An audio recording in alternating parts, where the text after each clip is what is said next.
चुनाव नीतीश कुमार के नेतृत्व में नहीं बल्कि बीजेपी के नेतृत्व में होगा। कितना बड़ा बयान है, आप अंदाजा लगा सकते हैं। आपको बता दें, इस बयान के बाद नीतीश कुमार के सिर के ऊपर पानी निकल गया है। जेडीयू नेताओं के बयान आ रहे हैं और नीतीश कुमार बयान आने के तुरंत बाद दिल्ली पहुंच गए हैं। आप तस्वीरें देख सकते हैं कि किस तरीके से नीतीश कुमार ने दिल्ली की तरफ कूच कर दी है। कायदे से नीतीश कुमार को आज की कार्यकारिणी की बैठक के लिए आज ही दिल्ली आना था, लेकिन नीतीश कुमार ठीक एक दिन पहले सुबह 11 बजे दिल्ली पहुंच गए हैं। आप इन तस्वीरों से अंदाजा लगा सकते हैं कि किस तरीके से भारतीय जनता पार्टी पर अब दबाव बनाया जा रहा है। आपको बता दें कि बिहार के निर्दलीय सांसद पप्पू यादव का तो बयान तक निकलकर सामने आ गया है कि मुझे अंदेशा है कि नीतीश कुमार को बड़ा धोखा मिलने वाला है। लेकिन नीतीश कुमार को धोखा देना भारतीय जनता पार्टी के बस की बात दिखाई नहीं दे रही है, इसीलिए नेताओं को आगे किया जा रहा है और नेता बयानबाजी कर रहे हैं। नीतीश कुमार सिर्फ बीजेपी के लिए जरूरी नहीं है। आपको बता दें कि नीतीश कुमार भारतीय जनता पार्टी के लिए मजबूरी बन चुके हैं। खबर भी है, देखिए इसमें लिखा भी है हिंदुस्तान की खबर में कि जरूरी या मजबूरी,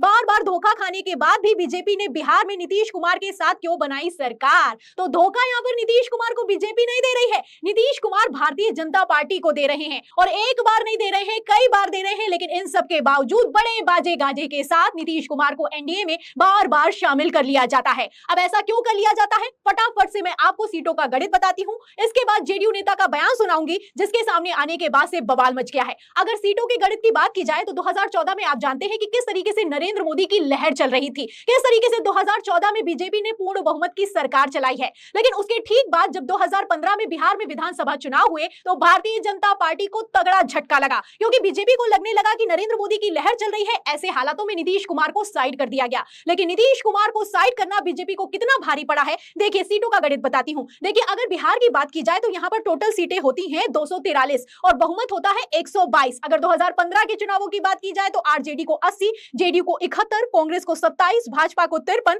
लोजपा को 2, आरएलओ-सपा को 2 और हमको 1 सीट मिली थी और अन्य को 7 सीट मिली थी। तो यहां पर आप साफ साफ देख सकते हैं कि 91 सीटों वाली भारतीय जनता पार्टी जब 2015 में नरेंद्र मोदी की लहर में चुनाव लड़ती है तो 93 सीटों पर सिमट जाती है। तो तब तो लहर थी और अब तो अल्पमत की सरकार आ चुकी है। ऐसे में जोखिम कैसे उठाएगी बीजेपी, सोचने वाली बात है। और 2015 ही क्यों, 2020 की भी बात कर लेते हैं। 2020 के अगर विधानसभा चुनावों की बात की जाए तो उस महज 12 सीटों से पीछे रह गई थी आरजेडी सरकार बनाने से। अगर ये 12 सीटें आरजेडी को आ गई होती तो मोदी सरकार का क्या होता, एनडीए सरकार का बिहार में क्या होता, समझने वाले अपने आप में समझते हैं। अगर 2020 के बिहार विधानसभा चुनाव की बात की जाए तो यहाँ पर जेडीयू को 69 सीटें, भाजपा को 54 सीटें आई। पिछली बार 53 सीटें आई थी और इस बार आप देख सकते हैं कि 54 सीटें आई। लोजपा को 2, हमको 1, निर्दलीय को 4। और आरजेडी की बात की जाए तो सबसे ज्यादा सीटें अगर किसी को आई तो आरजेडी को आई हैं। आप देख सकते हैं कि 80 सीटें आरजेडी को मिली है, कांग्रेस को 25 मिली है, भाजपा को 3 मिली है, निर्दलीय को 1, एआईएमआईएम को 1 और खाली सीटें 3 रह गई। साफ साफ दिखाई दे रहा है कि किस तरीके से तेजस्वी यादव महज 12 सीटें दूर रह गए थे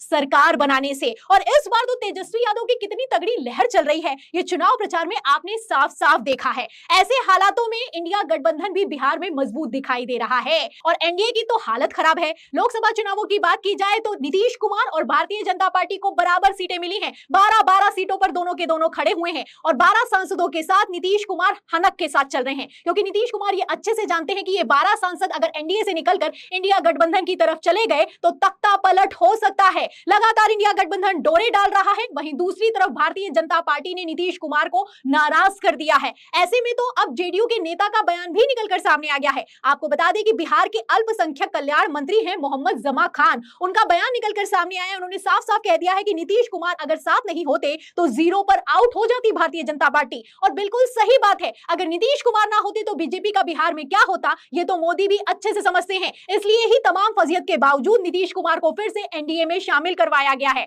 जो अश्विनी चौबे की तरफ से बयान दिया जा रहा है कि बिहार में बीजेपी के नेतृत्व में चुनाव हो और जब बीजेपी की पूर्ण बहुमत की सरकार बन जाए उसके बाद तय किया जाए कि किसको मुख्यमंत्री बनाना है, किसको मुख्यमंत्री नहीं बनाना है, ये हवाई बातें हैं। भारतीय जनता पार्टी ये अच्छे से जानती है कि नीतीश कुमार के बिना बिहार में उसका क्या होने वाला है। और अब तो बिहार तो छोड़िए, केंद्र में उसका क्या होने वाला है ये भी हर कोई अच्छे से समझता है। ऐसे में नीतीश कुमार एक दिन पहले दिल्ली पहुंचे हैं।